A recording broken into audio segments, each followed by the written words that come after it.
இந்த உலகத்துல பெருசா எதுவும் பண்ணாத மனிதன் கூட ஒரு சின்ன முடிவால பெரிய ஆளா மாறிடுவான். இந்த ஆளை பாருங்க, நாள்தோறும் பஸ் ஸ்டாண்ட்ல நிக்கிறான். யாரும் அவனை கவனிக்கல, யாரும் மதிக்கல. கையில் பணம் இல்ல, முகத்துல நம்பிக்கையும் இல்ல. அப்போ திடீர்னு ஒருத்தருடைய பணம் ரோட்ல கீழே விழுந்தது.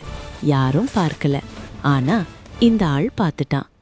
ஒரு நிமிஷம் யோசிச்சான், எடுக்கலாமா இல்ல திருப்பி கொடுக்கலாமா. அந்த நிமிஷம்தான் அவனோட வாழ்க்கையே மாத்த போற நிமிஷம். அவன் பணத்தை எடுத்துக்கிட்டு ஓடல, அந்த மனிதன் பின்னாடி ஓடி போய் திருப்பி கொடுத்தான். அந்த இடத்துல எல்லாரும் சைலண்ட். பணத்தை விட அவனோட நேர்மை தான் அங்க பேசிச்சு. அன்னைக்கு அவனுக்கு பணம் கிடைக்கல, ஆனா வாழ்க்கை கிடைச்சுது. நினைவுல வச்சுக்கோங்க, மதிப்பு பணத்தால வராது, நேர்மையால தான் வரும். இது போல வீடியோ தொடர்ந்து வேணும்னா இந்த சேனலை சப்ஸ்கிரைப் பண்ணிட்டு பாருங்க.